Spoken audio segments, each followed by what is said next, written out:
get this party started. Hello everyone, this is Rachel here, the Modern Shaman. Thanks for being with me for another YouTube Q&A video.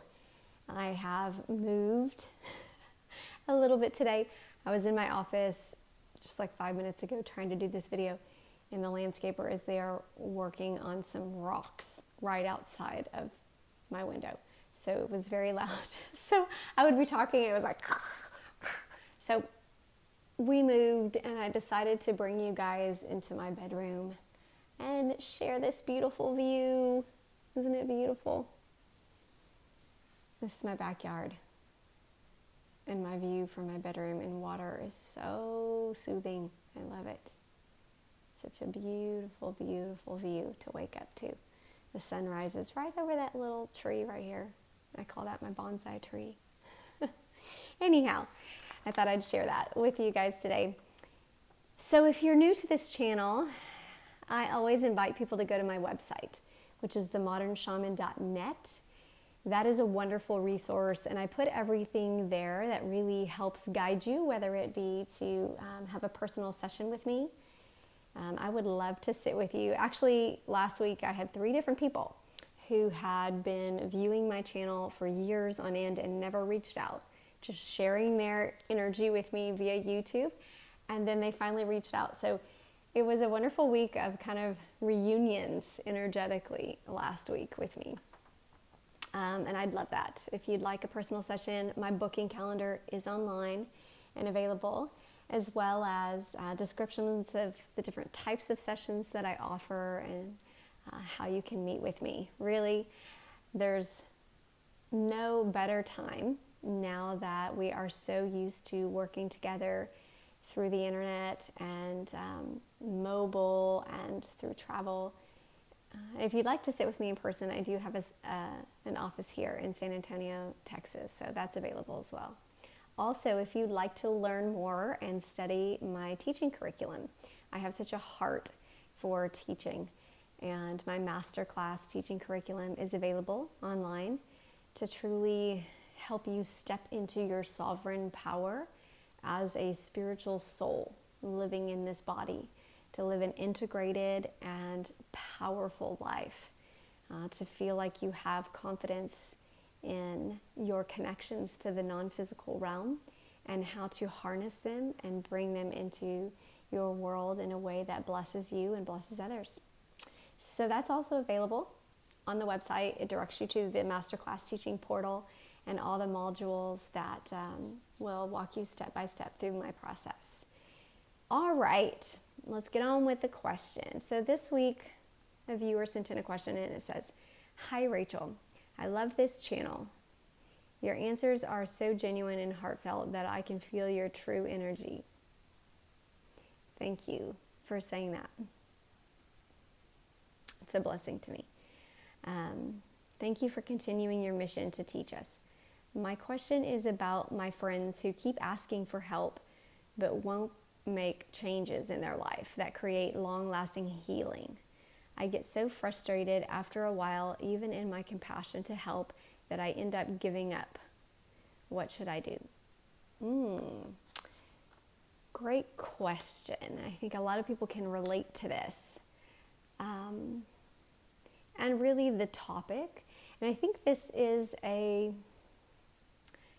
I'm going to say a common scenario in today's society, because so much of our medicinal world or healing world and that mindset of the way that we are taught to heal our bodies, heal our minds, is from very passive activity. And so it breeds a passive mentality towards our own healing.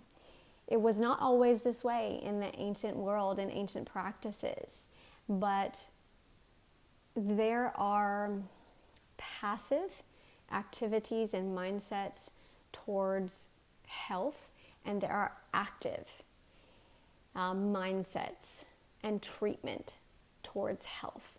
And my encouragement or advice to your friend would be to direct them towards active treatment for changing their life and long-lasting healing. That being said, I need to put a little caveat in here and be very, very honest and transparent with you guys and let you know that there are a lot of people, you may know some or see some on the social media platforms, that are asking for help or begging for help or crying for help, when what they are truly wanting is the energy of attention, and wanting to receive energy or feed off the energy of others via the attention. So this may be the victim mindset, or they may genuinely be going through these issues in their life, difficulties in their life. But when suggested change is made, or when they're required to take action, they choose not to and almost feel like the attention that they received from the cry from help was enough and they're pacified. This is just a narcissistic way, or I'm going to say narcissistic, I'm not labeling them as narcissists, but it's the type of energy feed. It's a parasitic energy feed where basically it feeds and pulls from others to receive their own energy or healing instead of receiving that in a natural, holistic way that creates balance and sustainability for their health and their life. So that is not a sustainable model of energetic feeding. Now, we all feed off of one another. This is part of how we live our energetic body in this world. We feed off of attention from others, love from others, and these can be beneficial relationships, just as nature feeds off of us. Plants feed off of us, we feed off of plants, right? There is a give and take there. The same is true from us as a species of humans living as an energetic being on this earth. Now, we don't always see the energy emanating from our bodies and our electromagnetic fields, our auras. Some people do, but that is nonetheless happening all the time. We are pulling from others.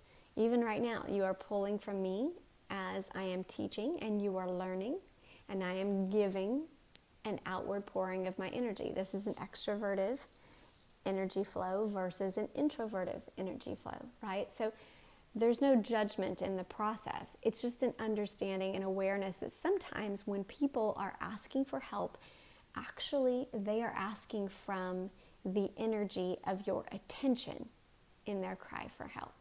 And that's why it's important to pay attention to that subtle difference, that sometimes that's what they're seeking and that's what they feel like they need for their health, and that's it.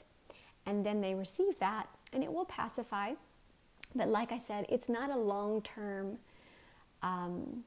solution, because it still needs to be fed. It's just like a body, right? And eventually we run out of that energy, or our battery runs out of the power, and then we need to seek more. And this is when it can become a toxic or a detrimental energetic pattern for those around us. When we feel like our cries for help, or those that are crying for help, have to cry louder or do more dramatic things to gain attention, because they are not receiving as much energetic attention as they were originally from the same cry for help. And this is, once again, when it can become toxic or destructive to that individual. So what I would encourage you to do is to first identify that. Are they just seeking my energy? And if so, can I give them my attention to where it feels like it's not draining me? When we feed into what some people call drama, right? It's the energy that pulls. It is a parasitic energy flow, right? Or like I said, a narcissistic energy flow where it feeds the individual and it takes from the one giving. There's no reciprocal energy here. The healthy energetic relationships are reciprocal. They give and they receive. This is a loving relationship or friendship that has a sense of reciprocity in that energy, and we feel good about giving because we receive from it as well. when there is a dysfunctional energy flow that is parasitic in nature, it just feeds and feeds and feeds, and it drains the other. Now, when you're in that, you would identify essentially what for you would be a sufficient amount to give as their friend, asking yourself, essentially having energetic boundaries for yourself. I'm comfortable saying, I'm here for you. I see that you're suffering, and I want you to know I'm here for you. I'm sending you energy. I'm going to say a prayer right now. Let me do it right now for you. Let me send you energy right now. Be there, be present, send them the sufficient amount that you feel like you would like to give as an offering, not in expectation that they make a change or do something different in their life. Fully cognizant in your own sense of discernment and wisdom that this is probably all they need or are actually asking for, is the energy of attention. And therefore, this is what I'm available to give with my own sense of boundary and my own sense of bountiful energy. This is not draining me. This is from my own sense of bounty, and that's enough. And then be finished. That has a sense, like I said, of knowing your own energetic boundaries and being cognizant of what they're truly asking for and what you're willing to give, and sticking to it. If they keep pulling and they keep pulling and it feels like, okay, it's becoming dysfunctional, then you stop, because that is a space of self-love and of conscientious love or mature wisdom in the way that you are loving another individual instead of enabling them energetically at that point. And then, like I said, I would encourage them towards an active treatment. Active treatments are things that are extroverted in nature: talk therapy, exercise, journaling, shamanic healing. Even when we go and we do native anger treatment, which is like throwing stones, or where we name our emotions and we write them down. We do a fire ceremony where we have active release, whether we do breath work and fire breathing. There's an extroverted nature to it that has action to it. Even physical exercise, like I'm going to burn this off. I'm going to breathe. I'm going to punch on a punching bag. I used to do that all the time when I was a child. I still do it if I have a lot of anger, to get the energy outward instead of that implosive energy that can be destructive. So these types of healings require something of us. It's not taking a pill. It's not going to a psychiatric facility that doesn't require you to do the therapy, where they're just doing medication maintenance or Reiki or massage. I'm just going to sit there and I'm going to let them do it. No, it's requiring action on your part. This also is retraining our system away from that passive treatment and into the active treatment. And those two different modalities will really shift your paradigm in what it means to heal thyself. Because part of that is a requirement of us to take ownership of our own energy and what we contribute to this world and how we're pulling from those around us, as well as the things that we are seeking our energy from. So that requires a little bit more, and I would encourage you to encourage your friend towards those modalities, to step into it, to take ownership of it, to set some specific kind of guidelines and goals for themselves, and to take action. If you have shared that and they have not followed through with that, then that's on them.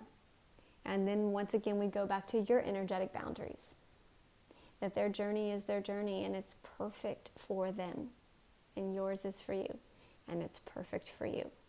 And I would, at the very end, I would come back to your sense of asking yourself how you can share with wisdom and compassion when asked for help, and then how you can release, because they have to take sovereign ownership of the authority of their own life.